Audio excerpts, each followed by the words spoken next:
I first heard about Toora when I was detained in the AMC in 2020 for 6 months. Toora came in to give an information session with other service providers, and a few of the girls that I was detained with had contact with Toora. And I went along to the information session. I registered my details for when I'd be released, and I contacted Toora about a residential rehab facility, as the house that I was renting was sold at auction while I was detained. Unfortunately, because there's such a demand for Toora services, I wasn't able to, I didn't have any success with my application to be in residential rehab. I had to go on a waiting list, and I was on that waiting list for a year.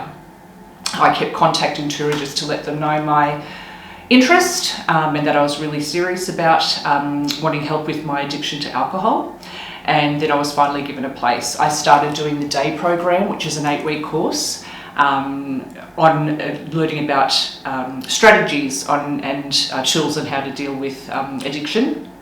I completed that and then completed the 3-month residential rehab.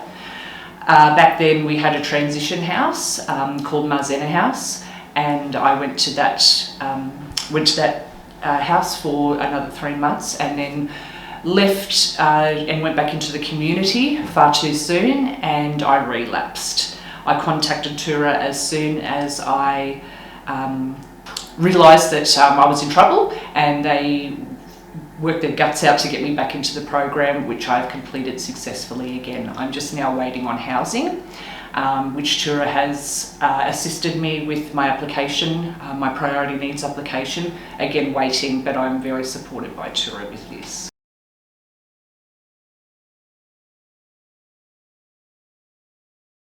What I love about Toora the most is that our executive is so hands-on. Our new CEO, or our CEO that's been with us now for 8 months, came out to the properties in her first week. And I thought she was a new resident, and she said, "Oh, hi, I'm the CEO." That's what I love. I love that Toora is all women run. And we're women empowering women and supporting each other. And I'm very, very fortunate, very blessed that I fought to get my support with Toora, and I'm a better woman for having the support that Toora has shown me.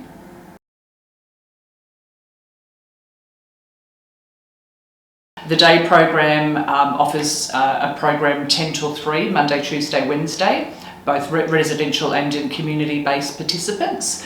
Every Tuesday there's a guest speaker from the community, other service providers like street law, hepatitis C, Women's Legal Centre, smoking cessation, Cancer Council. Every week there's someone from the community that will give guidance to the participants, and which is exciting, and we learn every week. There's something. There's morning teas that we go to, and yeah, there's just always something that will help us integrate back into the community when we've dealt with what we have to deal with, and teaching us life skills.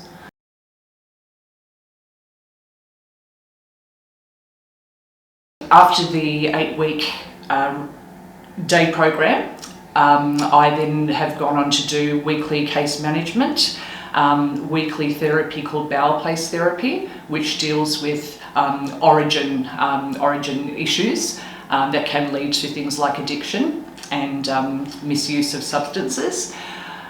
I engage in that weekly. I have weekly counselling. And now that I've finished the program, even though I'm still in the residential part of things, I have weekly group case management, and also cognitive behaviour therapy and dialectical behaviour therapy once every week. So there's a lot of support in the residential program, and also when I go back into the community, I'll still be an outreach client, which I'll still be able to partake in those therapies and supports, and also smart recovery meetings, and attending meetings in the community with the support of Toora.